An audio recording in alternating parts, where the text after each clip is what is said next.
wo Aputoja kontra se kwan ne so Lake Road ene yewo akra wo kwabenya ACP kwan so ne block factory no edi enhwane mu na fe takrade yewo Anaje Estate Customs Road ene single washing bay no edi enhwane mu numbers edi adwuma na emiensa wo de famu bia wo fra branch na ebe no ne ama direction aba ho na wa ba baje wa yaresa numbers ne 0555 7978 0200 3831 and 0244 544422 Monday to Saturdays any the eye juma the ma power yes from kono say oba lab papa bi a wo hia say ma wo ye no obeye ye de mfidi be hwehwe mu so hia say ma wo twa scan so hia say ma wo ye x-ray bibi bere sasa ye ma wo ye na ye hu ade pote pa ekoso nipadua emu no ye be ma wa ye ni akeka report ni nyina bom ni agina so de ma waduro enti power nyame adom ye ntomfom ya de ye treat just symptom ye treat the cause of symptoms na wo de aba no nyesa o ka say oti oya wa haya ani amodo no mre bia ni make sure say ye be hwehwa ade pote pa ede sa symptom no abro ama akokata so huntumi enna ama wo so tia na ete ama wo jonso sam ayebasa ama sese wo hunhu no wanim na onase na wafunu nyina hunhu no ye be hwe de ekoso wo yafunu na ahono no ayedien ayensuo na ginam ayo liver na ahono ayo kidney na ahono anasa aye ovarian cyst bi na aye oba ekoso ni padua ne mu ye be hwe saa de no enti e ma waduru a ye nimde hawo ene de ho aduru amaw Babia wo bia yade bia sha so ache wo dia nante abre wo nante a eye so yade we dia no anadu kowo mu a babia sesa wo de ani kire eye Power Specialist Herbal Hospital Kumasi Enkran anase eye Takrade bemba bia wo hwe Power Time o Johnson sam aye basabasa o Johnson ketenkete kakra bi na Johnson de wo kwa ketewa bi na aba wo chimansa na Johnson aba Bema bi Johnson wanwene ne se denden sentisa Johnson na eba no ne bema mu ye ne ya ne bema mu ahyehye no bema betima your prostate betima your blood that's cystitis betima your kidney bia your ureter na so urethra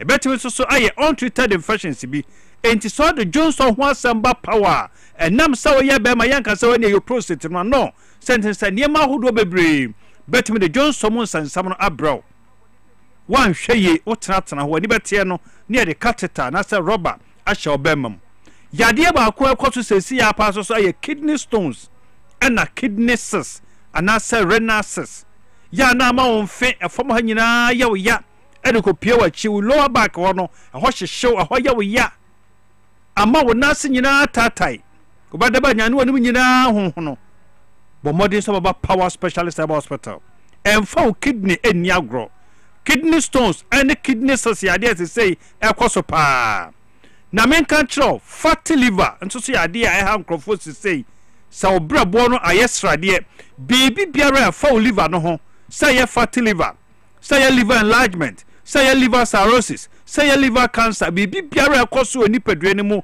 fa liver ho no oba Power Specialist Herbal Hospital nyakopa dom ama ye dura ye de sasa yade no ama liver no sanya na ho odene biem na utimidi ye wadwuma bo bi akaba ye ne scan no na osan o ascites ensio eta ne yafunu no mu na ma ne yafunu no ayekutu ne yafunu no ahono te se oba pemfo na wachika samu nyina ye wo ya woje ho ba bi enye ya na areho nipa ne babo so agege adam ono otena se enye ye woda ho enye ye ogina ho enye ye na ne nipa do nyina wo ye ho ya na nani aye very yellow yes onya jaundice jese o liver no ekosa te bia boni ne mu da bia me ka say ansa na wo so liefunu no ahono no de se liver no asini se ye kwam hepatitis B ewiase nyina obi anim se Power Specialist Herbal Hospital ena wadansidie ena wo abodini ena ya gia wodo ahodo Ghana eni amonone hepatitis B Power Specialist Herbal Hospital you number 1 our hepatitis B cure so what test positive say ya oyire say ya okunu say ya oba say ya onua o maami ana papa odi hye bi atese hepatitis B positive a amane hyedem na onsu amane ntrafie na onwu ma won kasa ya si yade no eni aduro Power Specialist Herbal Hospital. Hepatitis B esuro yen. Yen yama hepatitis B nipa hu sampa say ye wonaduro. Entrefie ema hepatitis nkun. Ya na otenka sa onipadua mu da bia hit bu onipadua ni mu. Ya na honam hyehye honam kekaw wetumi titin hu sa na honam nyina atwitwa. Wudi kitua bi na yafunu na hye na ayekutu. Sese o yafunu na ahono. Wonase nyina atatai wani aye very yellow. Hepatitis B ni signs and symptoms na ebi enonom. Wo Johnson ne te say Lipton anase Coke. Bra Power Specialist Herbal Hospital. Kumase and crime. Anase eye takrade. Number is 0555 79 78 78 0200 38 38 31 and 0244 54 44 22. Typhoid yade ba ko ha nkrofo na de ayane say nkrofo bebre treat typhoid to say malaria. Why? Because in the signs and symptoms no meka say yade crop obi ko hospital wase na metie me ya na manum ya menyono ya na me ho ya memre ya na me ho ayehye doctor no be ye ne lab won so ni malaria but because of the symptoms in no doctor ne say oh man malaria treatment meanwhile ni pa no oni malaria test was negative. Ebia na ye typhoid mesro Bra Power Specialist about it. Yen hwe say ye typhoid da ye wadu ade ba mu watu ase say malaria so na corner aba ye ba mu wadu betu ase kra enso so ade amount osa ya de ba ko a betimi atete onkwana nyina ekom de wa ya asam wudidi miya ya asam aduane toye mu ana afe ho akyerew obi yam timi dwane te say de eja pa na agu ni yam ya na asam frama bi agina wo yam ya na ma wonsa no nyina titiriti wudidi na aduane ejejabo indigestion ya na wotanya heartburns aduane a wudi ye samako mu samako enim na akokotimi hihyew say ya wo so tia na ote osa betima ma wafon aye tantantan. Fabra Power Specialist Herbal Hospital. Yebemu oduro, yebema unuane esese wudi, ene de esese wudi yebeboa ma treatment no aye kama. Ya na oto ase twetwu se ya. Sha se fru sremu na so onantu na so na kokom na begina wonantene na onan no aye titiri. Wo ya ho bibie enye ye bone fracture, dompani mu abupen. Your bone specialist ebe case ni adache no emfa ha obia emro bia obia yade bia ha obia no ya ka cho se Fabra Power Specialist Herbal Hospital wono wa mo no ne ene wono enu ba hye Cote d'Ivoire ni Togo ni ade de enura mesi nipa be se nan e de free Cote d'Ivoire wo mu eba e sentini se na obia di kan ya ba ho a na miadom ne ho atono na se de wo se ye kama na okọ no mu hu no nipa 4 ene wo ba no mkuta se nipa no card wodi kan ba ho no mudi kuta ne card na de buy some nipa we aba wabedi mu ho adanse de akire ya so wote Ghana ha na wo yare a ehifa na sesa wokọ Bra Power Specialist Herbal Hospital pampa bo ne wo num halitosis eniema de ba no edoso ebetimi afiri utirim betimi afiri hwinum betimi afiri wonum se enam no ebia de ne wo minimu obi de wo ne yafurum na eboba no soro oba power ebeboa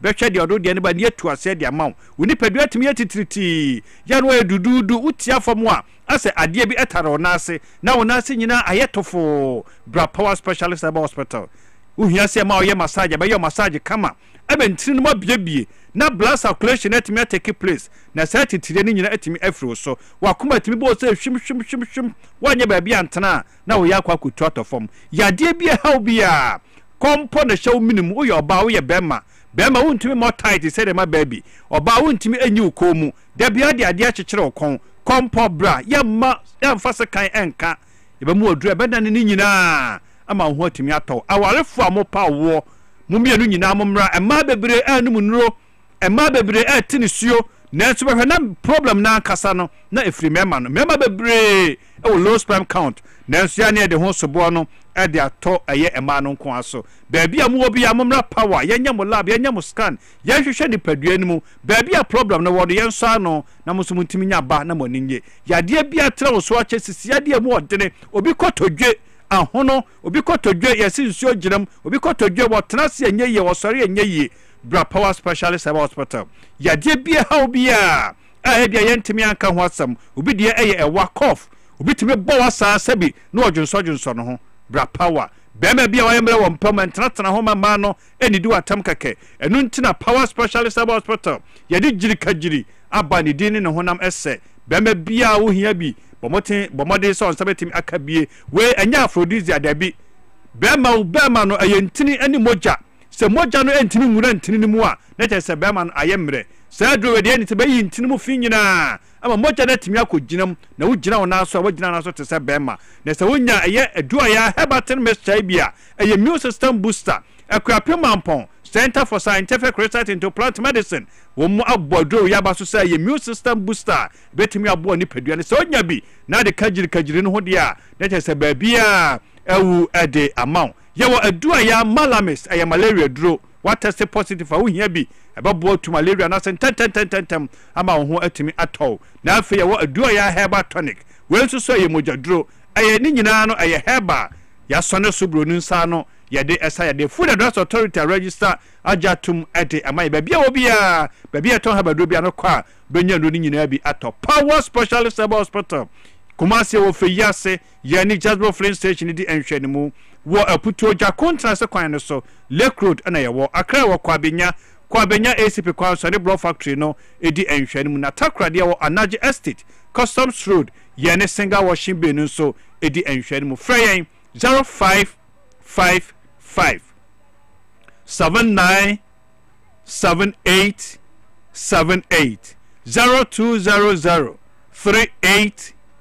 3831 and 0244 544422 Monday to Saturdays any the eye adwuma yadwa se sebre bia oje bre na utie power time nyame ya aduma da sene sabre ya nso yede apomde hon sam no ebesan abrel yebeda sibebre enti Dr. Oheneba Power Specialist Herbal Hospital na ye koya yene no ekodi enkomo no bebi adri ye bekwa akwaje aboafo nkrato ba kumienu miensa ye ba ye be delve into in the ensema akoso on the floor of parliament ye bedi ho nkomo kakra say ye nua ye Oliver no so kopie mu ho vemo wo okopie mu ono mun sensem na omo kan ne so ye besan esisu biom na ye didi ho nkomo entimanfo afidie no nto baby amenko so da TVXYZ and Power 97.9 FM Bibasesia.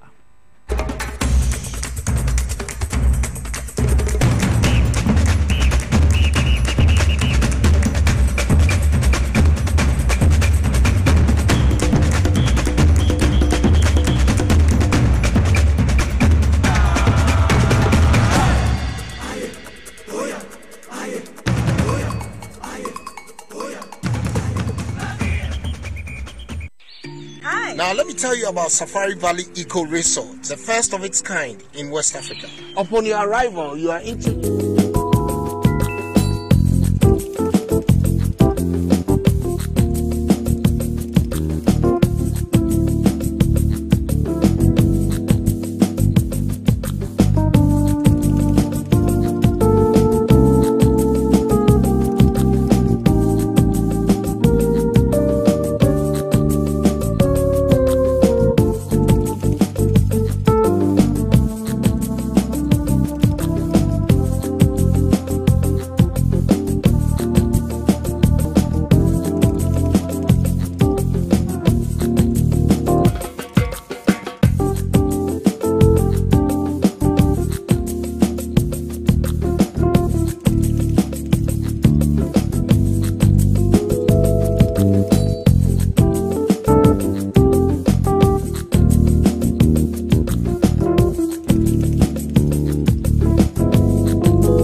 Mesan mau akwa babiom ediba TVXYZ Tini Power 97.9 FM. So and there say ensemble Brenana Kokoso and the appointment committee no Tonsafre Oliver Becca Vermawo and then they didn't come or find the post to be on the betuja na or can say appointment committee Titiru chairman Odano Honorable here for Omujisika and don't invite no call on a lawyer ensemble Brenana or the home como Parliament in Comuina Mabo Ibium on the floor of Parliament in there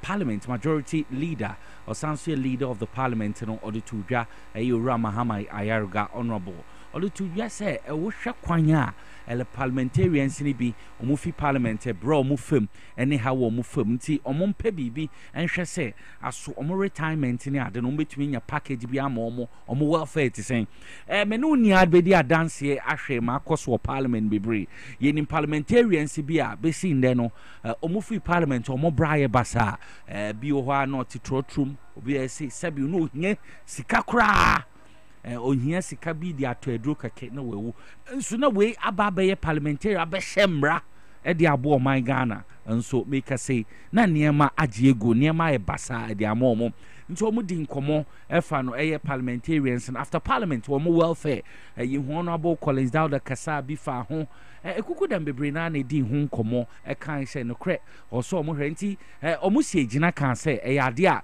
metibia no betumi aye committee chaired by a honorable Collins Dauda no mahwe edidi ho nkomo omo 6 weeks that is 45 a year days omo de bedi sa inkita ho no mahwe adwene parliament omo welfare after parliament there na okom go say ha adwene say in parliamentarians bi omo breye pa after parliament wo hwe omo asitinem omo yare akwa onfa so bo awutum bi say enti honorable we tumi aye parliamentarian da na wie ya ye ne sei no omo ka brebebre omo bre wo se ebebre na nim se o kwase okọ parliament enu ano no hwe ifunada kan na moto obi ayefro obi awo bakra no so diska ko eyie ne mu nsensem nti omo bre papa saske omo tu egu na no so after parliament kra no still no ye sandan bi mu a omo bre omo didi ho nkomo eyi ehwe se saade no so ebetumi ahwe na omo aye leader ebiom wo parliament honorable mama Yerga Sandi Tudja efan Ablekuma North elections course ho na Ablekuma North elections yebeka last week Friday minority side wo parliament no e can say answer no mba approve ministers designate for no ma be yo adwuma say ministers a etumi akọ omanim no chese omohwe Ablekuma North nsema akoso ho ya maame yadi nyina erabro beni ekue free mentem ho ase epiem ho mo ka ho asem ona bo ayaga say course ani nti wante ne ho ase ono ato anamo ekobisemu makoso efa no so far say Ablekuma no there na ekọ nsem ne te say o chechre mu chre say baby o abesi nde no pink sheet na nkasa hard copy no o mo nsankai hard copy pink sheet no na obehe no maskani na wo phone so ni ade nti wo hwe electoral commission on some more can just a presiding officer sini bi say and some ni bi o ho mo so ngintum yentum scan keke na party nkese nti ama oma deliberate mentem ho ase oma agi wo niam bebre ho ebi mo kan say ekua free or ye PC the new patriotic party or say ya attack no bare oni police regional police commander crime officer mu na aka say chese attack bi asa emeda omanim enti ono so mudi ho komo ehwe say ho nsem te sen ene meka ho nti oka say die Ablekuma North constituency dispute wo ho say ometumi eyi omo parliamentarian no omugo so na very soon no ade abibia beko ye hu say minority chief whip no owura ye frɛ no ye papa no so okasa kakra edifa ho okasa kakra de fa ho anodom pre yes honorable anodom pre so ekasa say no kre asema leader akasa majority leader mama Yerga akasa nani age ho papa ni na ye nsema omudu tudwa omukasa ansana approval of ministers designate for various sectors in the region no ono so omudi ho didi ho nkoma edu baby no na nsem bebre ababa yam yatom parliament didi ho nkomo akasa afa ho and to make us say honorable Kofi Amaboa a minister designate for a lands and natural resource. Says they are proven of parliament. Sasona Honorable Tia Ibrahim, Northeast. A minister and also Okore Northeast. Says the and swear into a designate. No so Oma proven. A Frank Amwakohene, Ashanti region. No so ya proven. And Sana a honorable a Denatus Atamungri. No so a Upper East. No so Omutumi are proven. Says Yano and Penifo Inano Aka His Excellency John Dramani Mahama or say Utumi swell me in na Omushasi a yom wejuma kama. But ya baba bo in sama and de akoso so na ya share a nua a Oliver Becca Vemawo Ninsem ni post bi odbe tu bia ye behwe nra kran ansa na ye be vete honorable eye omane boama defense minister eye designate no say insembebre ba ho mutu agina kasafa ho a say minority side no mo so monte ase eyinim guase even the chair for appointment committee ni kra no eye honorable ahiafo so okasafa ho bebre enti omotonsa e de frɛ Oliver Becca Vemawo so omra na omundin komo and also Montoto na no obo ne lawyer by na omubedidi nku komo akasae na yenhwe ensem ni bi efa no eye apology a Oliver Becca Vemawo odi tudwa nti yenko na yenkohwe na wo hwe a screen sene so a wo behu eye medidi ne wo osage fu Oliver Becca Vemawo ni poster odi tudwa ono na eda hon o say so all the monies the ministerial appointees are being asked to pay to the appointment committee just to get approved are those ones not affected by oral until yeka oral they are now with him team and as a committee His Excellency John Dramani Mahama that was say a krata hye pro ye niam bia wonim efa ye officials ho no omonfa mbetu dwa no sa ho nsem no they atudwa nti sa posti na eye osage for Oliver Becca Vemawo or the tudwa was social media 3 days ago a day in Sensen Bebre why you train the buyer in the community be call parliament a brand there on the lawyer cotton why you to tune na no asem a fan apology in sema umudi hu yenhwe sam for yin bra. The intent of the post was to invite persons who were reaching out to me in my inbox because to be a process by which they submit themselves to. Now, in my choice of word, in fact, if you look at the statement that was made, that have been shared with me, you'd see that the post has been edited several times because I'm trying to convey the right tone. Unfortunately, perhaps lacking the gift of the gab, I made the post in a manner that suggests that I was accusing specific members of this committee to this. And Mr. Chair, if you allow me to further draw the committee's attention to the real import of that post and what I was trying to achieve with it. Please, there is no need reading the statement. We all have copies, so just proceed. Just proceed with your apology. Mr. Chair, the truth is, despite this, I was in fact working on an article concerning this very issue, and that the context of the post were reflections that I were having in connection with so many issues that I found as part of my research. And if the committee would allow me, I'm able to provide that again, context and clarity. I say unequivocally, Mr. Chair, on Monday evening, I watched the current majority leader on City TV's point of view. He spoke about concerns he and others has raised in the past regarding improper approaches that have been made to the committee. I am aware that an ad hoc committee was set up by the House which found that because he did not provide documentary evidence of improper approaches, he should apologize. Today, he stands elevated among his peers. Mr. Chairman, Mr. Manasseh Azure published a book, The President Ghana Never Got. This was his words in the book. Please, are you going to render apology? We are not interested in what Manasseh has said in the past. Please. Please. Mr. Chairman, I crave your indulgence for context and clarity.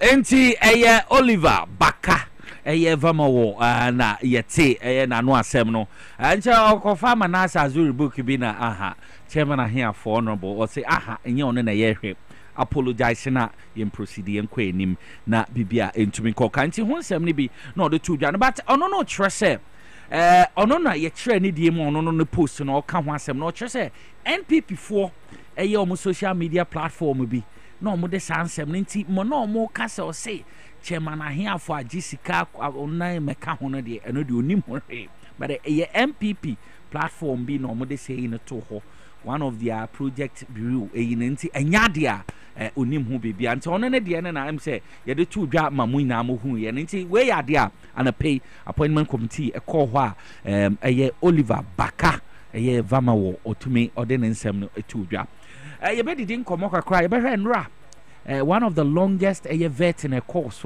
so far appointment committee omtena form no ye hwe honorable doctor omane boama ye be hwe nra ye pa mana ohwe majority chief whip kra no kasa lawyer na fi abapo no kasa party for the government o mo friend na and in some mebre by but ye be hwe so far nra me course ni bi because one of the sectors here my party to here defense ministry no and you be akeke na edwuma wo ho no doso ye pa na nse no ye defense no titiru na ma say nche nka no ye nta ho ye sudafo no ana ye ka sudafo akankasem sojafo ye military ne nta ho mo kroma sesi ade ye fa baby ana military omo na baby cry so was military ne na ba de se mebre ne nkomo bebre ba nti mepese ye be san bu kompo akoyechi na yakohwe niema nra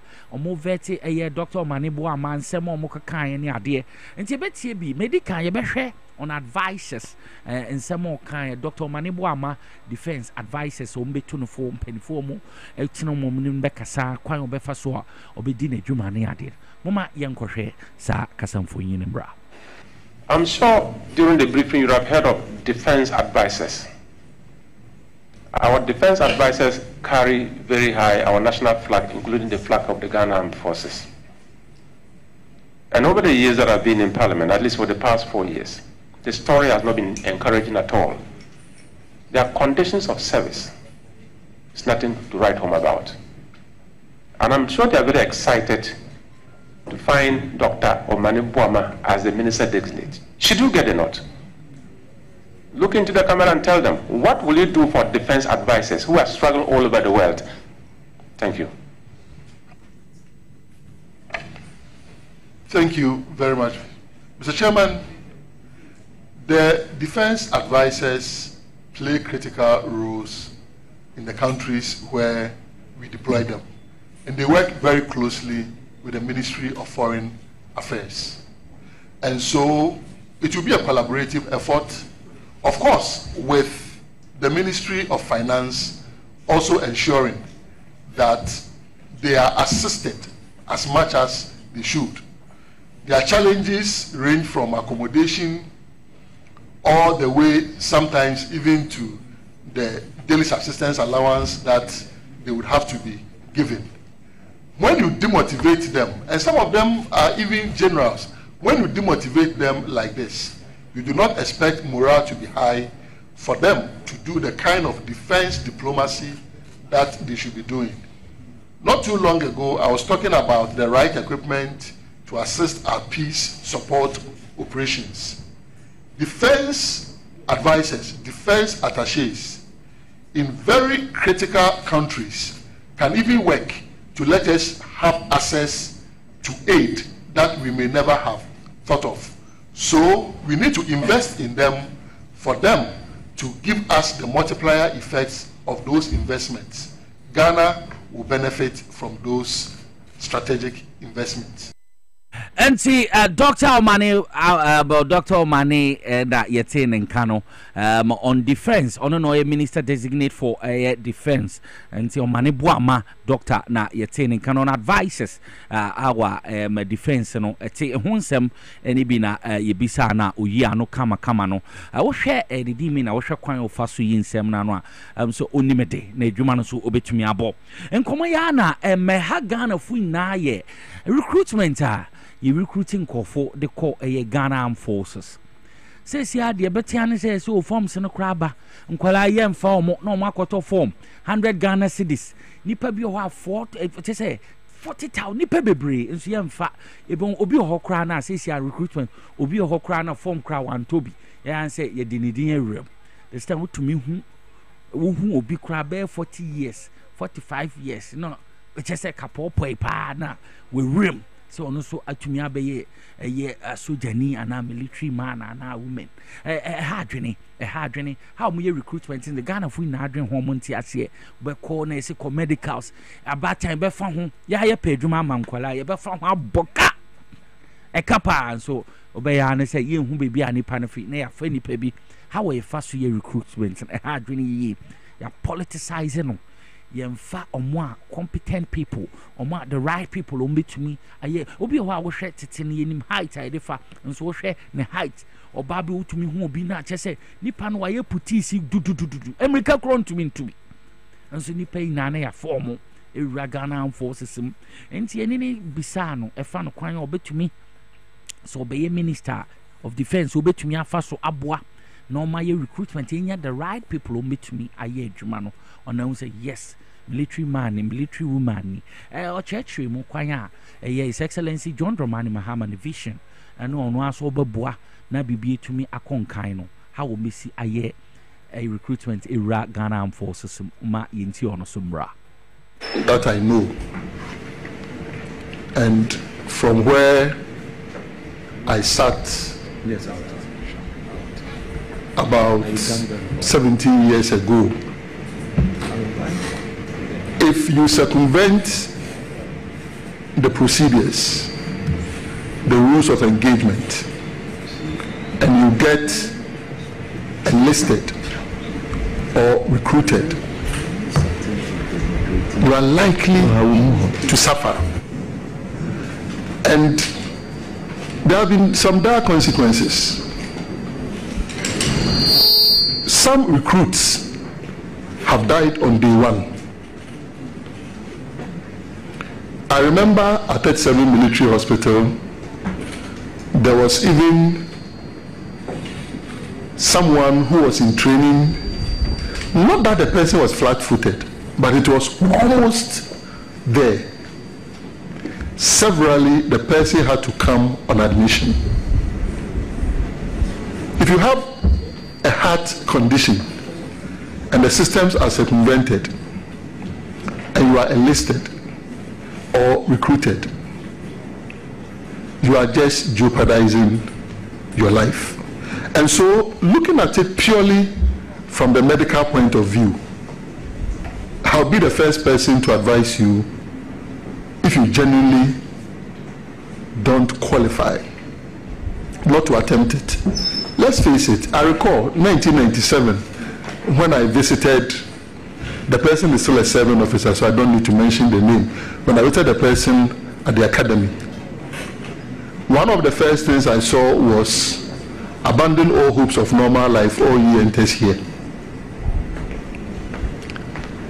What that means, that at the beginning of the training, you are being asked to abandon all hopes of normal life when you enter the military academy. And it is not easy. If I may add, some people go all the way to the point of being tempted, and they consider and drink water that has been used to soak clothes, because you are thirsty. You are tested to the limits. That is the reality. And so I will not, and have the assurance that I will not circumvent the procedures.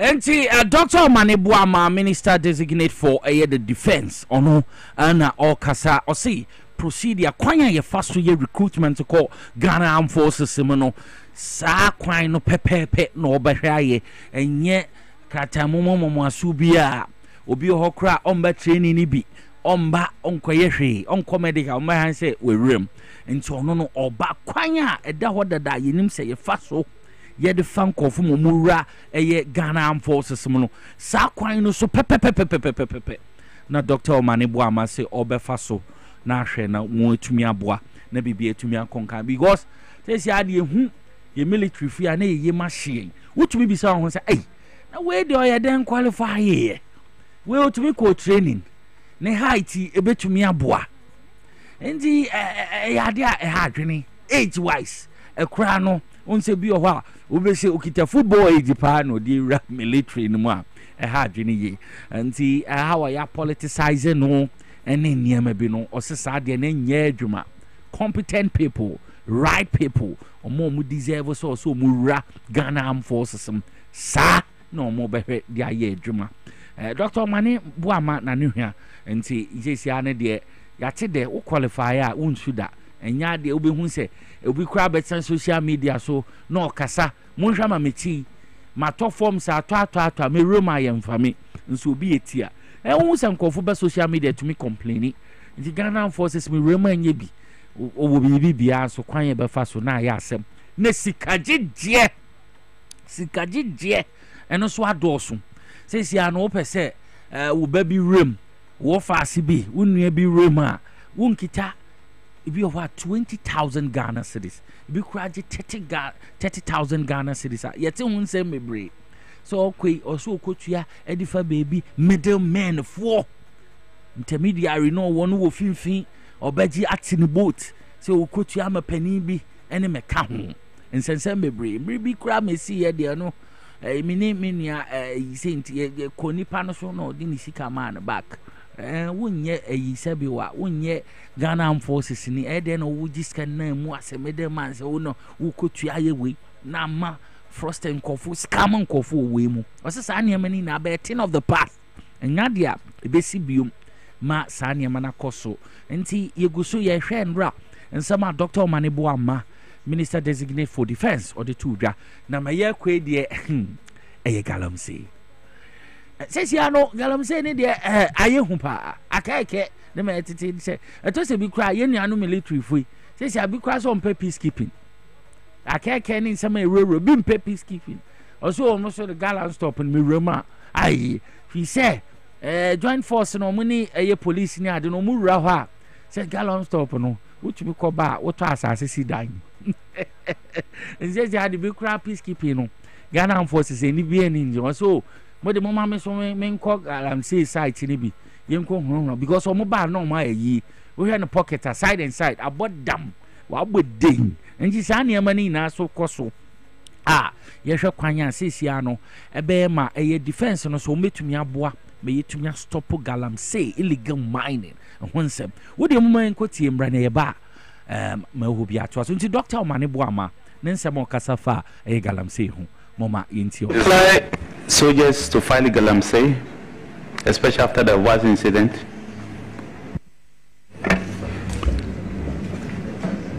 Once again, the fight against galamsey should not be viewed purely through the lens of soldiers going to fight galamsey.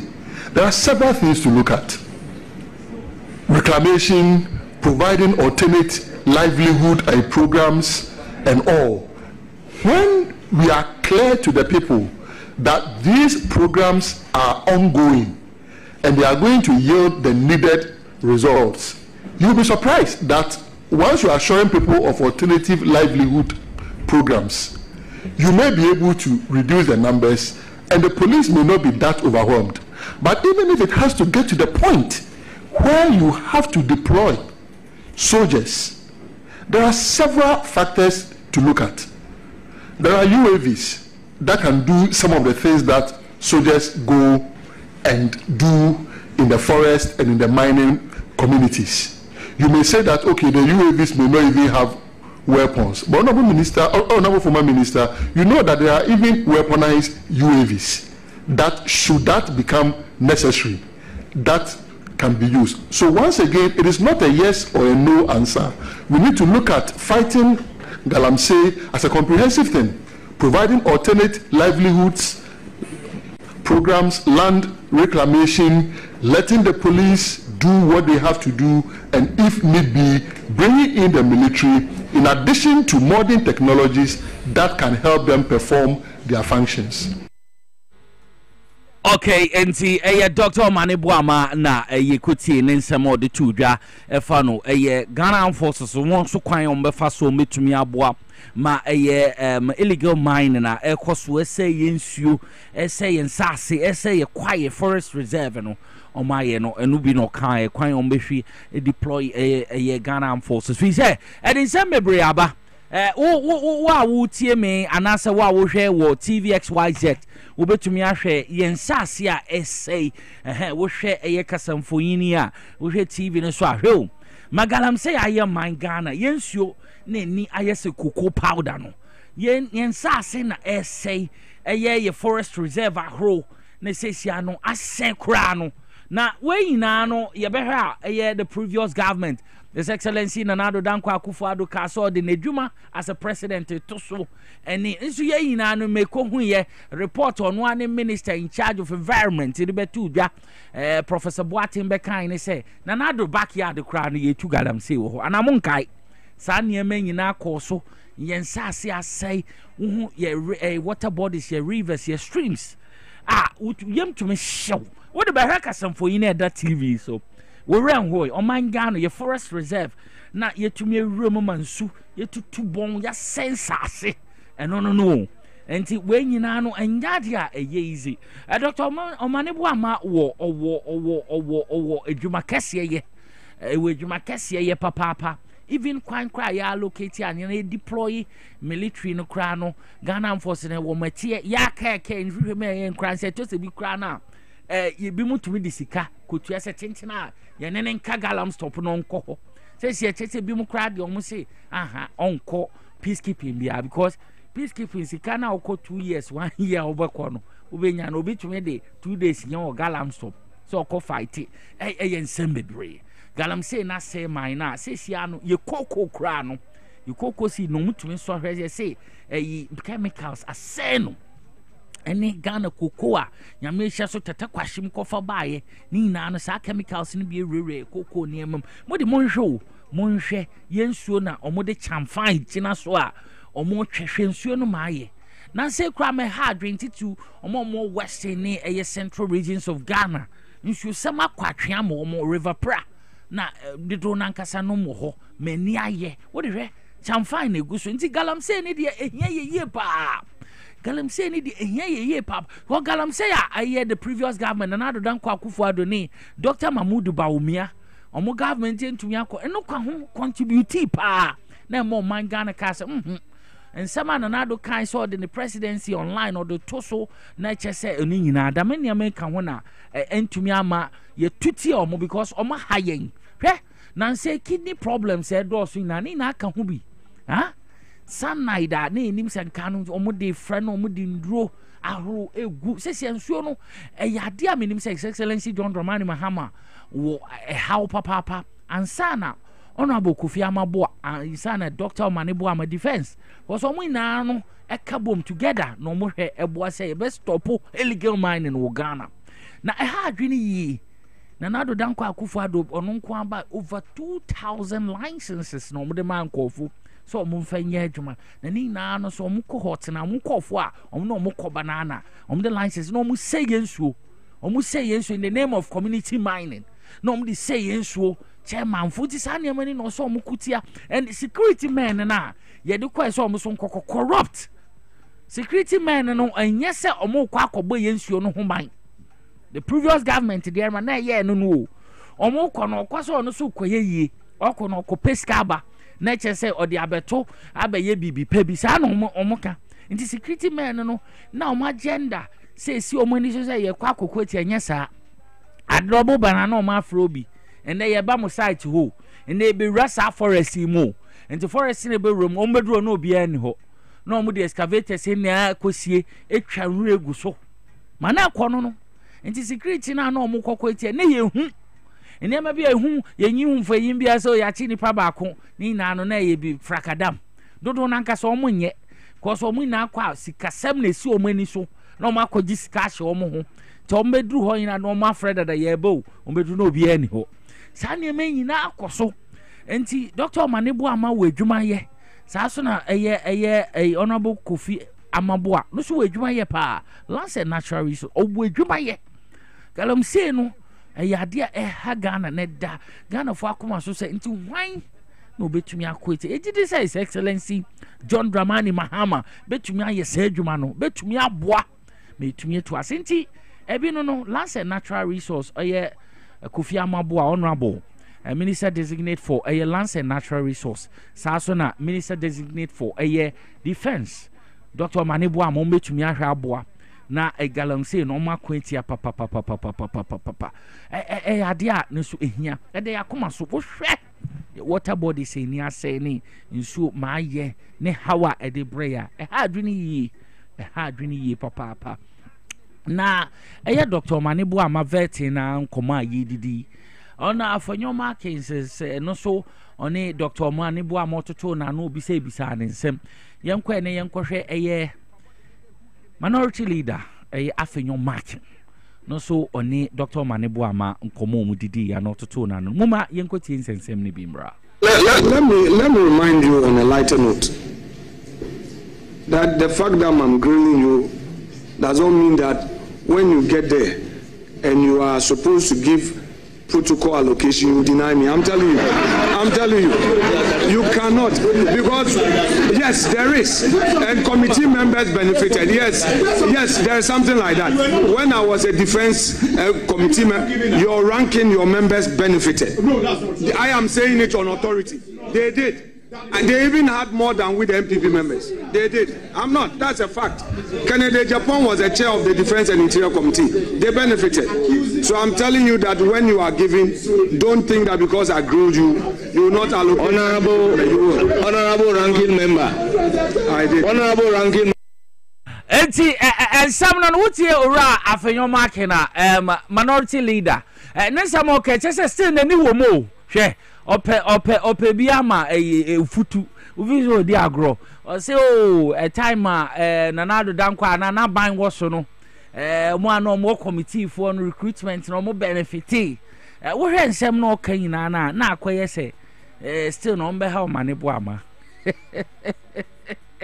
omu biza nsem so run office no ope biama the constituency a futu for so jepene nsem no kan sa na chi utie ni ye say obi mo benefit ni ade anti say still no de ade ombe ha minister pa on the office ni the list be kopa but ni I said the right procedure no me so mo do din be ko nya Ghana pa on deserve qualify yes mo fa no ade ba ko no ne height ni mekeka ho on deserve a ne medical anya so mo fa no no mo na Ghana for but kwan ya yetu utumi ho obi Ghana forces ni pe bi na oyem crash I say kapo bi a me hu ne rabe bi ne mudu no we obede to America enti sansem no afenyo makin so no ne Dr. Manebu Ama kasa afenyo makin bi mu no ka se Dr. Manebu Ama chelpa bi ni mekeka hu bi o de muma yenkoti ono sombra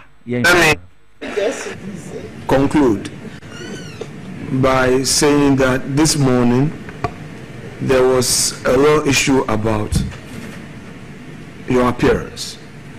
We had received some information to the effect that you were to be here at 9.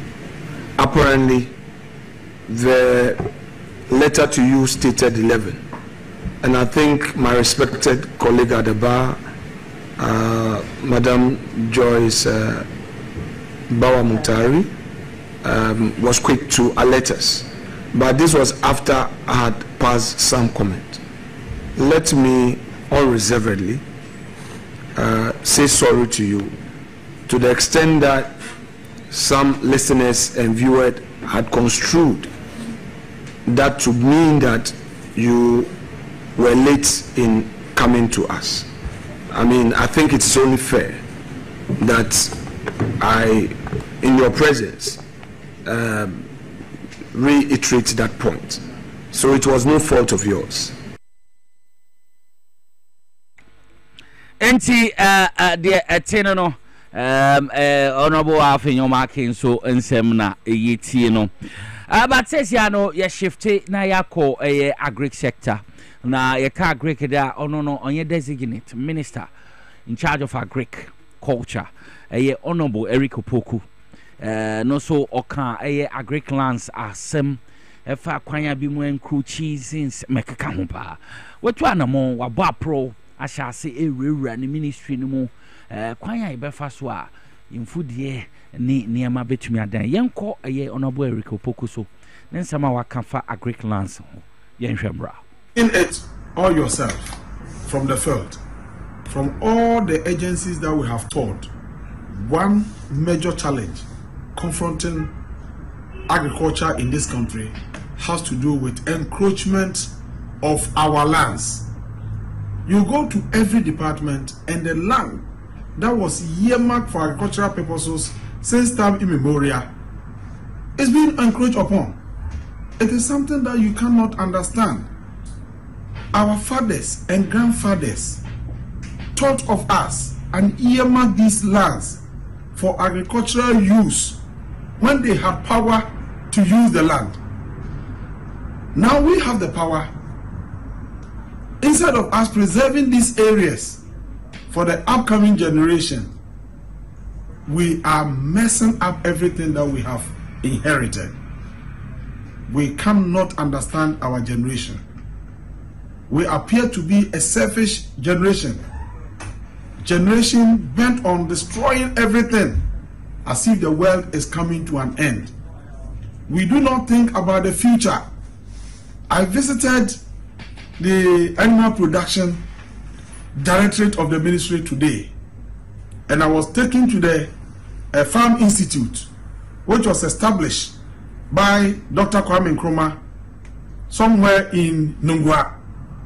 Surprisingly, we are told that the office is being relocated to Amrehia, and construction of the new offices is underway. Yet, the office premises, the land on which the office is located, is sold to private developers.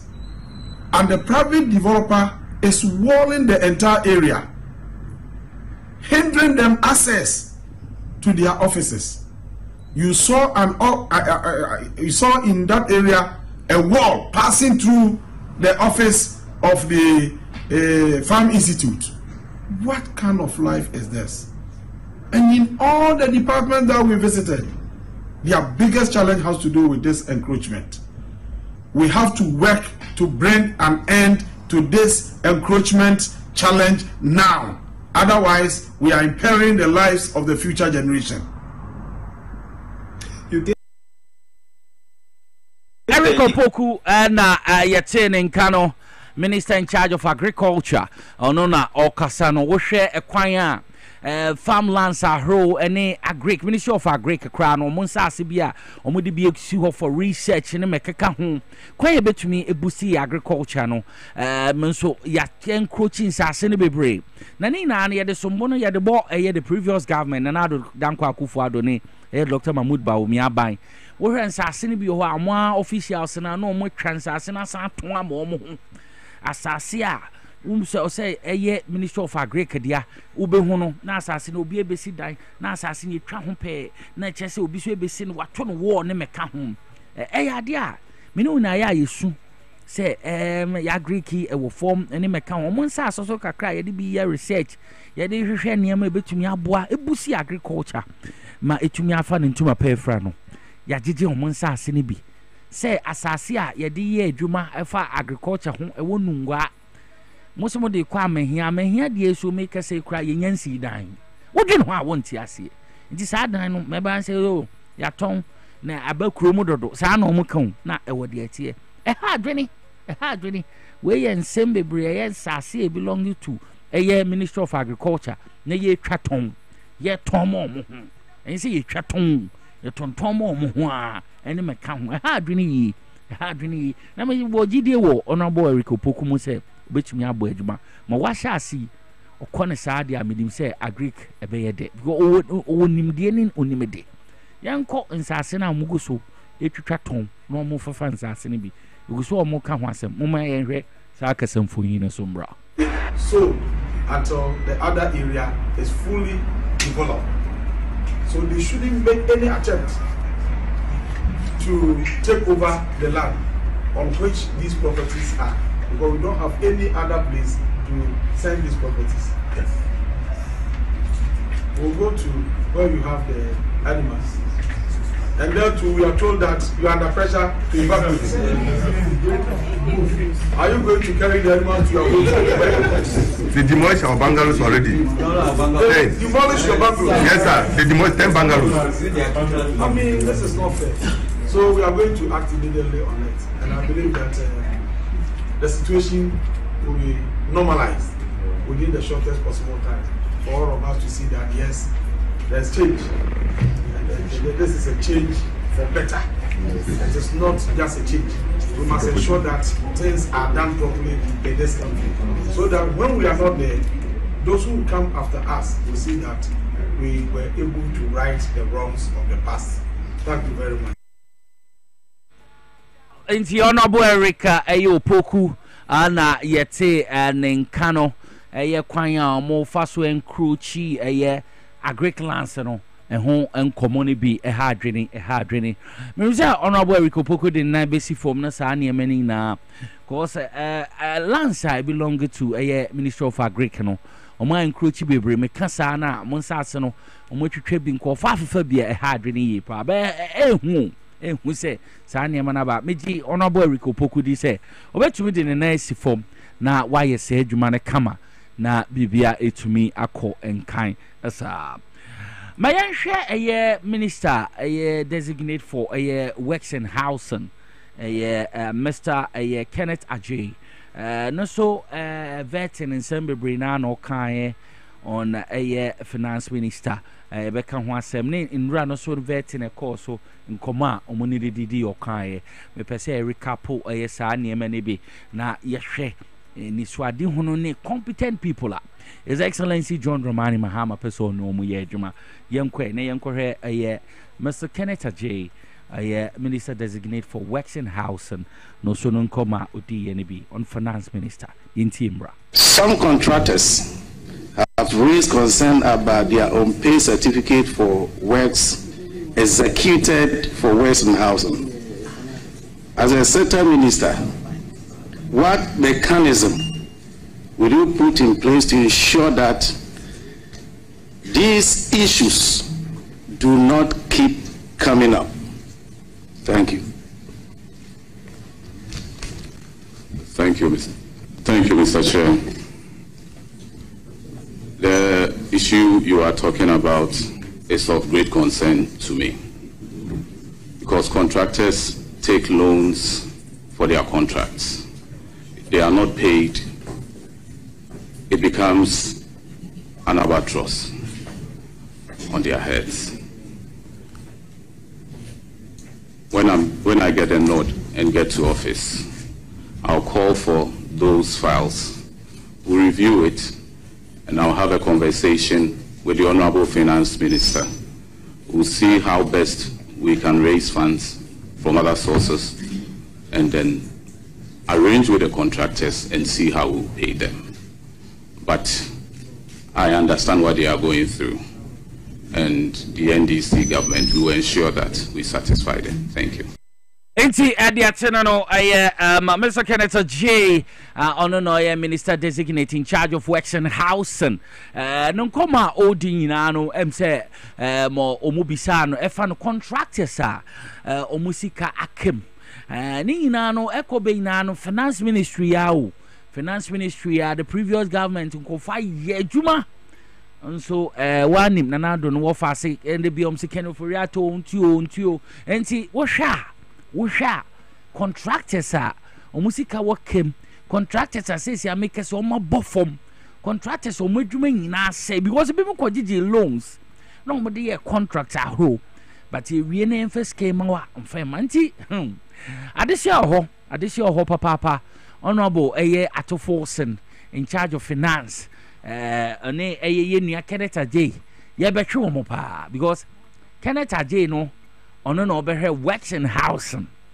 ansa na honorable Atofo so ono na obetue ska no nti eka wo mu no ho nsem na omu bisa nso obeden coordinate na wahwe na Minister of Finance ahwe aboa etumi etuetue ska e de ama contractors ensem ni bi no how minim contractor bi o wodin pa basa sika wo kem ne bank nti agye ne niema cause omukwa collateral de we si ano no de akwaje bosia bank no so ohia ni sika time no due time no drew na ontumi entue sika na no se ne niema bi o ho a yesizi ana yeton edit nti contractors ne the previous government are more bre na mempai boni say nyame betumi aboa na His Excellency John Dramani Mahama na ban etumi ahwe aboa contractors ni bi because on be brace sika wokem so ho nsem na no mu bisa works and housing bisa ne say so oba kwan ben no betumi afa so aboa ma contractors no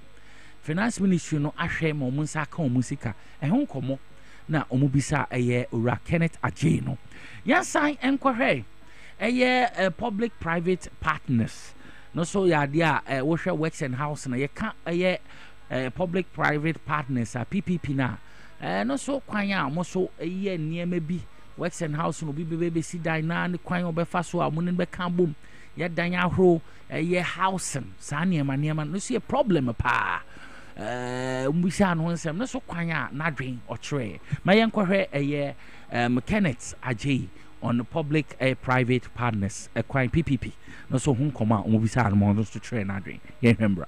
To a second question still in the area of housing, and it's to do with the financing of housing interventions. Senso was there, I was there, a few other ministers have been there. One of the challenges is that you're often waiting for money from the finance minister to do interventions, and it's difficult in the current fiscal framework to find funding. Do you have any thoughts on how to find alternative financing to push the housing agenda? Because you may have the best of plans, but if you can't find the money, you'll be stuck. Any thoughts in that area? Thank you, Mr. Chairman. Mr. Chairman, given the opportunity, I will leverage on public-private partnership to attract investment and expertise from the private sector. I would also, given the opportunity, I would also partner with the private sector and key actors such as GRIDA and other international organizations to come and support the housing sector. Thank you. See, the Minister designate for works and house and Kenneth Ajay na also a kasa afa PPP kwan also on me boa me bibia etumi akonkan sankofo yenchi honorable Eric Opoku time or kasa no mo be kakaya o kan se amehia na akwan o mafa so encroach insase no hwe enye cantonment ni jowulu ne nkraha baby said lance no mo fufa nkotin amehia anche ho de yenim se insase wo ho a ministry in charge of agriculture. Ministry in charge of agriculture wo ho obeye research how you be hwemboa niema bi ebedua bebo kwanya ye be fa so ebeboa na ma agriculture etumi apema kwan nanim no moma yen kwahwe amehia yenim kwanya ye tonton asase ne ma developers ni bi wonim developer ne be bi ofi ekwanya ofa so edinya asase ne bi me ba cho we de wo be me na wo hwe kasamfoyin na amani beje brana be yo enti Ministry of Agriculture nungwa na yeyi we ni ye nungwa me pacho we di oba Facebook live Power 979 FM TVXYZ Ghana YouTube XYZ Broadcasting so wo behwa mo behwe nungwa ekwanya ya fa so encroach mo bokra office na new mo hwe o baby mo hwe Ministry of Agric office na wo ho no nungwa livestock breeding station nimva livestock nti efa ne nyemwa yanyamwa nungwa livestock breeding station baby a yanyamwa yankoko yemprako omoye omo research ne omo hwe hawa ye be so mofa animal production directorate mofa ministry of food and agriculture no nungwa o monhwe abaya saase ma developer tumi sidan aba the war ne wo akra omfarade mboade o asanso de abebo cheche se nungwa de ne yetu omo awie na de na we mofafo ministry of food and agriculture mutin mu ye adwuma bo hwe Messi enya reho mapacho video we anakasa mfonyin we so bi ahwa nchemani beje state lancer eda hofo ministry of food and agriculture monhwe se sha de yetu omo awie o abanya saase o no bi ato ho odi ebesi ho we di obi ahwa bia ye kase MPP abanya mamboefo omambo man ya ebi no ministry of agric nungwa nungwa livestock baby e breeding mmoa no baby ammoa no tunkosi omutumi hwe omo no omo de ye research hwe kwan yom befa so ama ye mmoa nyan apema kwananim omo nsase na encroachi monhwo enti we no hwan ya cheche se Ghana ankofo otumi krasen aban no wo yem ekoso ya monhwo baby amofa minister of food and agriculture omo dansi a enye se omo atuo nkofo omo ye adwuma na menti asio eda na asi ho na ya to fence wall de ebesi ani etu enyi na ekoso o man Ghana MPP aban di Ghana wedi abro papa je yetu omo awie enti ya toto wo monhwe kwanya o mafa so omo nyansem e de atoto wo afadan no ho man boy semini what the brother ho enti we Ghana nungwa livestock breeding production omo ye ho edan ministry of food and agriculture omo dan na ya toto monhwe developers won baby a developers no so ba na real estate na real we nim omo won nim nkofo kro no wan kasa state land mwatoto wo sisi omo dan wo so momra mbehwe we di honorable Eric Opoku ya judi minimu enye nde minimeju obetumi aya afa ho honorable 49C form 49C form na mi hu so se nungwa so osam so mutumi hwemam because omo nungwa so mo bre nungwa ahemfo no so de na mo ye sometimes ahemfo na nanam ahemfo mo nungwa mo ne aban mo nsase enam se na mo so mo pese bibi kwaso nti na mo de sansase ma nananam ahemfo na mo de ma aban kwame nkroma abre so na mo de nsase ma enti bibi ho so nananam ahemfo mo de ade ma aban na cho se bi so na niam bi ekoso entwa yie na mo fi se enye santi na de ma aban na sa pepo o se mo so mo sorry kasa nananam ahemfo amowo nungwa masase so na sa de ekoso nsase amode ma nananam amode ma aban na se onfanya adwuma mfambo ye food and agriculture baby a yemwa horo omode ye omo research baby a mwa no wo a omo hwe hawa eti omo suban na meka ho na se developer befa ya reho ende dan mumungu na ye hu se ye buagu a mofafo eni edan office bia wo ho moma ye ntiase because amehia ya yesi relocate wo mu wo kwa edan bia ni ho chese adwuma nson enti moma ye ntiase asa ade omu ni ho but dan ni si wo no mo ato fence we kosi ani enkofu mfarade mbuade o sesi ade chese nanado dan kwa akufo ado ne Dr. Mahmoud Baumia mama chese aban cry fu chese nipa mbu individuals mbu aban surade hwe an krochi a ya san to wo asa kopem dan no serious very serious. Where do mom mutien radio so betu ya TV XYZ sesi anchemeni beje Facebook live 4979 FM TV XYZ Ghana YouTube XYZ broadcast obetu ya hwebia and obetu ya actual o channel na chebe bo pa Where do you say oral team no omu take charge? Oral team no and take charge pa. Honorable Samuel Okuja to wutie me a wona wo chair omo. Honorable Eric Opoku for wa wunua ketwa kasa na saa semi de omo because wo dwen ho a wonti ase. Wo dwen ho a wonti ase. Developer no emferade assign ato war e de ebesi eye mofafo dan no. Wo dwen ho a wonti ase. Me ma sheme na me rest wa ho. Wo be heka samfo yin ha adwene. Enye baby a Ghana. Ghana. Edanya. Yedi esi ho, yedi ye adwuma ma Minister of Food and Agriculture. Developer to me ato.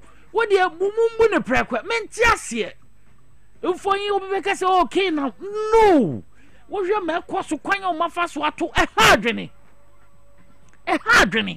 Hey, ye pao.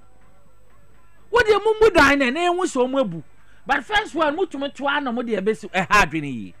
Papa. Miraho woman me who no. Now, also won't be cassa. No. Nungwa Livestock Breeding Station. Animal Production Directorate. Minister of Food and Agriculture, MOFA. I don't know where you Nungwa Livestock Breeding Station, Animal Production Directorate. Ma akoswo hono. Enti honorable Eric Opoku adwuma ye. Na me ye be catch on honorable me ma enye send wakọ ho na waka ho asem. We me njai nto ho. Me njai we nto ho. Hadwini ye pa. Enti kasamfo yin no. Yes sembre ye be kọ ahoma no so. Na ya sign ni Dr. Jonathan Asante Otri osan yon hini nana meneno ekodi enkomo oye lecturer kesepa wo University of Cape Coast yenene kodi enkomo eba no political analysis de oyubia onimu ye pa no nimede Ghana hade obi anim Dr. Jonathan Asante Otri yenim dindu medi odi how we sit share na dwen no kwanya ofaso me kra me ni beji senche aban mumpanimfo Excellency John Dramani Mahama mbehwe papai na otumede na nimdie ne ntete e de aboa aban Dr. Jonathan Asante Otri wutie mi adok mema wo aha awie e de ba inside politics for Power 97.9 FM so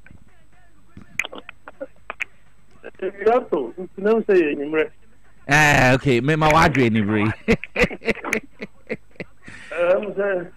Bibi abako de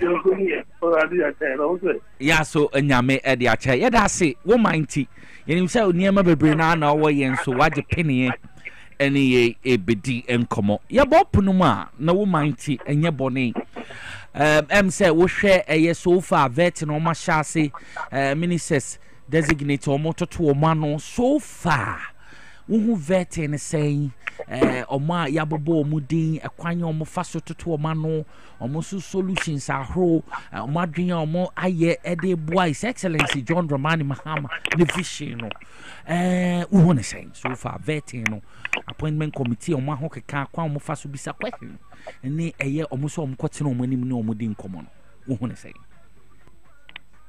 Provincia is for me was a point. I'm a president.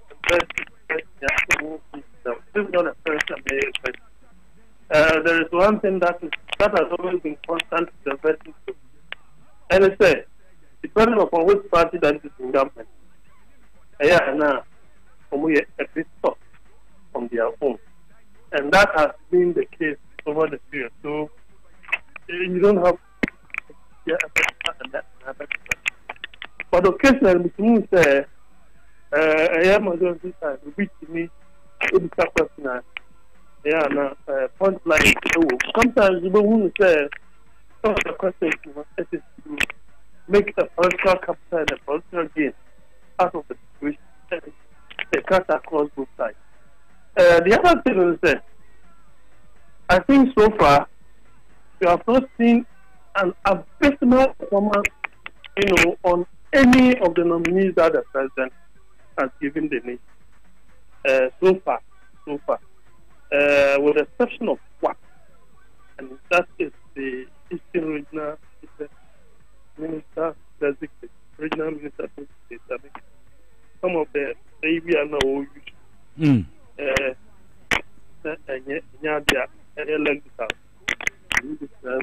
mean, the person wasn't somebody who said so. I think that in terms of sector ministry, most of them that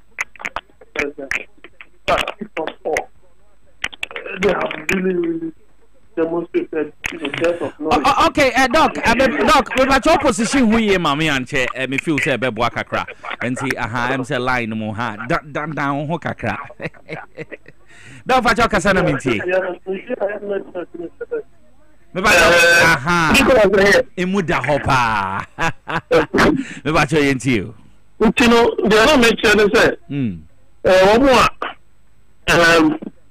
And we are no man penny power, especially the sector ministers. Okay. We are no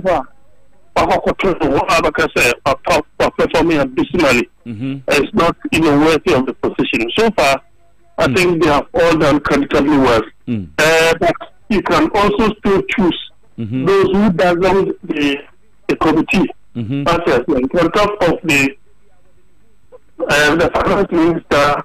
You can talk about the agric minister, the energy minister, education minister.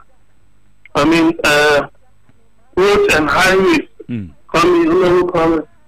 Abuja. I mean, they're just uncomfortable. Even what was surprising to me was the West Housing and the something water resources minister. That's a point. Yeah, it was so. Mr. Kenneth. Yeah, a very fantastic personality. Yes. And Ocean Casa, I mean, the demon and the Accra. I think it's I mean, the president in the way in the the other thing I feel the president ought to do, I've said now without number, is to have wild cards. You see, most of the people that he has appointed are all old faces in the 2016, before the 2016 era. But most of them, if not all, about 90% of them. Okay. And now, I'm saying, new faces, or the enemy. So I expect to say the deputies, we need to see new faces so that they will also build their profile from those who are ahead of them. Like I say, if you look at the distribution of new people now, these are people who have worked in one or the other for the party. As to whether they are appropriate for those positions, I think most of them are. The president is looking up to the youth. I hope they don't get involved in scandals. But he's looking up to the youth, those who have worked. And maybe so, youth, no. To say my work say His Excellency or champion is Obama, only youth, no. Aye, Juma, na appointment youth, no. Scandals are become with youth, no. DNA ma na youth, and oh, youth, the any man check na scandals, say, but go okay, we'll say, or some be careful, so now, entertain scandals be, yes.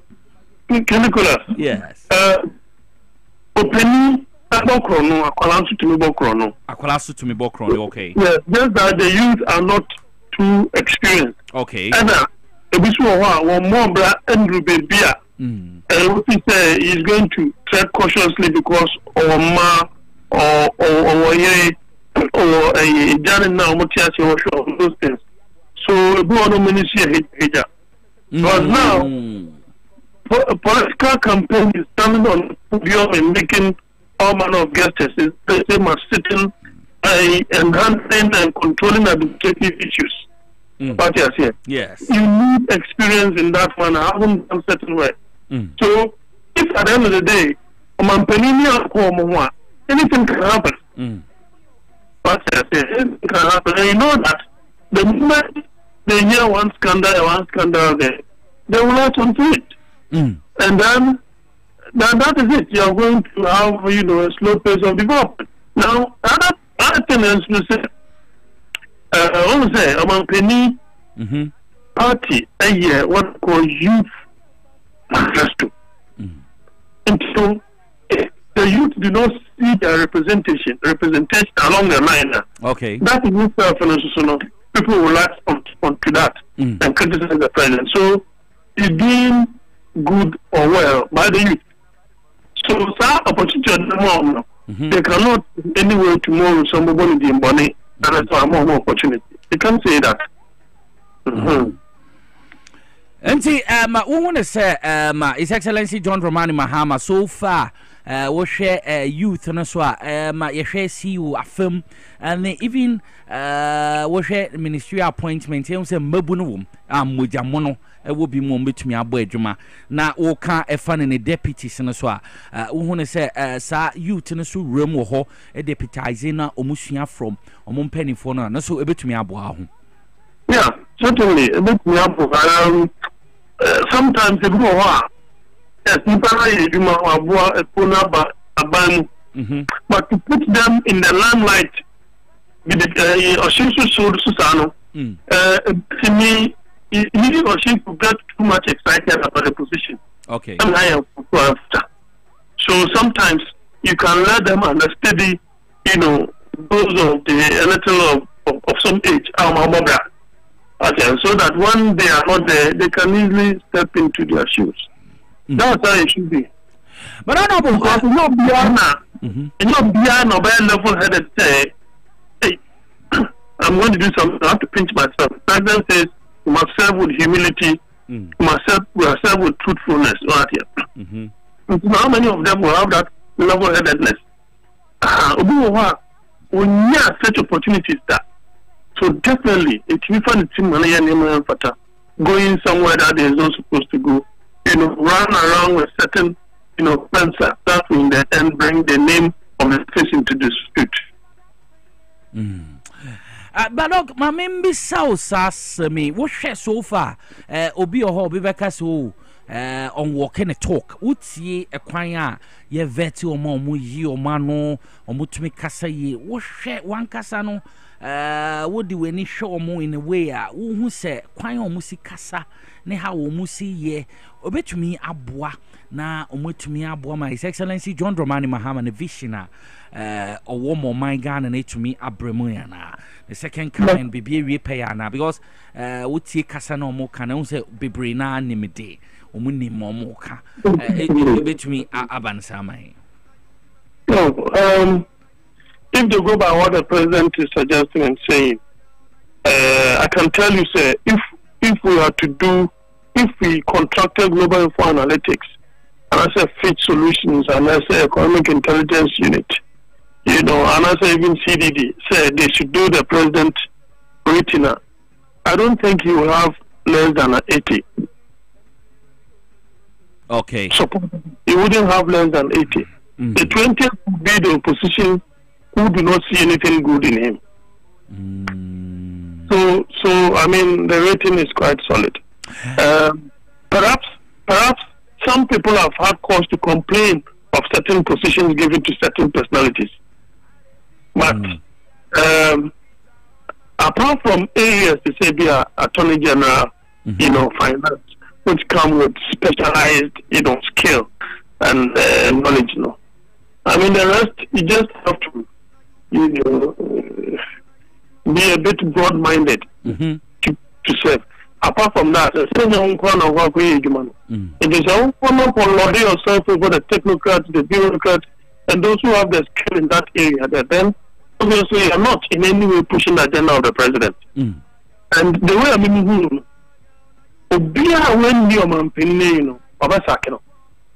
because he has nothing to lose and he has nobody to please. Ma yen share kakra na doctor yemfa nkomono emfembre wo share nra Dr. Manibuama and nkomo dia because Ghana Armed Forces and some bebre on recruitment ya politicizing na wo share how o musi recruit bi mu a utumi hu asent nipa we qualify so Ghana Armed Forces hu bi nkra na we marshal ade a utia afenyoma kena minority leader kasaye say time no krom wa bem no committee for no benefit ye omo ma bi mu eyi saa ne ade protocol ne meka ho enti wotie kasa na opese o kire se Dr. Manibo Amakra na oye minister designate for defense no oba ade omo no so ba so omo bi but akoye bibia is akoye tradition you see protocol obi ho kra na recruitment no omba training obi ho nko medicals ba wom na obi ne na behim all kind stress obedi procedure no so kwanya ye nim dada free tete say ye fa the rank of Ghana forces no be haye wo fi say saade no sa kono obetumi afa so na the due process ye nim say ye fa so the recruiting kofu Ghana forces no wo na say sa nkomo no because ya de ha ni papa bi mutumi koto forms be ni pa 40,000 ye hu maybe sa sika 100 Ghana no ye hu ba bi e be fa omo mbekoto ye mfa ni pa but e be so na ni pa ewuram yeah kakra na obeka atwa sa asemi on recruitment no Honorable Jinayema, Dr. Jinayema Mikakra. Hello, Doc. Says ya de kakra. Ye nkwe. Yentiu. Oh ye says ya. Yentiu.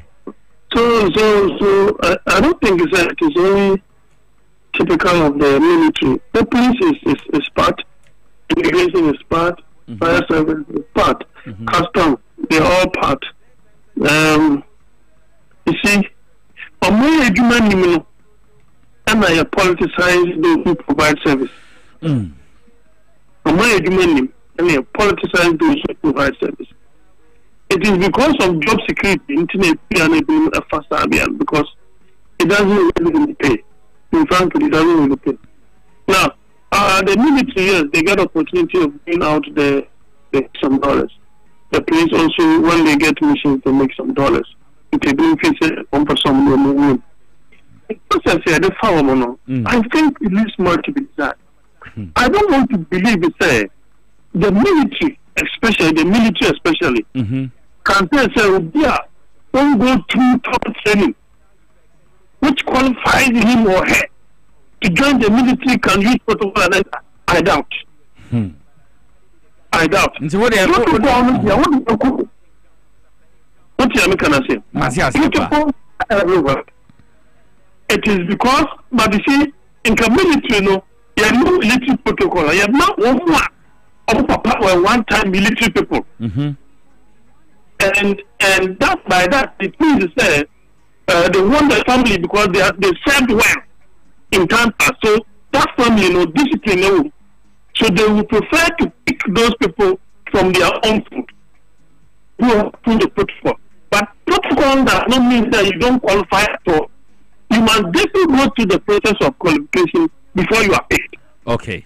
If like for example, in a university, they give protocols to lectures. But there is a rule, there is a regulation. The university here aggregate 7. By virtue of protocol, the person qualifies. Okay. As reduction of 3 points. Yo, Doctor, you show overview so far a vetino so far what is it? Okay. And yeah, my infant say Casimir because me no din commona minimum wood driver we need baby and and ye better say wo minty wo kwan ye bo wo punuma wo je pene so ne edin komo e bi so obekoso ene ye edin komo se eba ne se ye punuma ye bo mpai so se mpanifo tiewi omon kai because wo wa adwene pa wo nim die ne wo ho wo po wo mpo meka ebi na mpanifo no omon kai ye Dr. Jonathan Asante Ochre because adwena nyame dia amamo no body boaban a ebetumi aboa pa nti nyamechom se mpanifo ebi ombekayo pa na bibi etumi akonka nti mamenda ase Dr. Jonathan Asante Ochre oye lecturer wo UCC political analyst na yene no edin komono sesi ade emre no ayemre maminchi agbesise befia michechi opapa saso na mintia nana usu production wo sunyan wo say wo hwedumedie Grace Ayensu Dankwa. Dr. Grace Ayensu Dankwa. My sister Krope. Esikado Keten. Mbenyin fonka na mam ai. Aha. Dr. Grace Ayensu Dankwa. Pepebi. Me Grace me pe won kai no ma me papa ma me ntia nana Kofi Atochi o se ade oye nana Kofi Atochi Amenfi East nana wo ba fia ha o muso omonte hwe ai se wo so go ken na no pe nti ma embra na wo so nya fans nana Kofi Atochi Mr. Samuel Kwate Kote chairman Circle Mayor Michiao wono wa jima ma na Kote ene jinyame transport union fu ni na chairman obia bedidi chairman obia dedidi nana eba woso owo Amenfeast omo ana omo kasa fa na illegal mining ni mining ho manifesto no ka ho bi ani obia wa wo hwe mi wa wo tie mi na chairman kwate ne omo ina ansa na chairman Ben Korti Kole Kote constituency chairman woso yechi opapa maminchia Logas Julius Nikote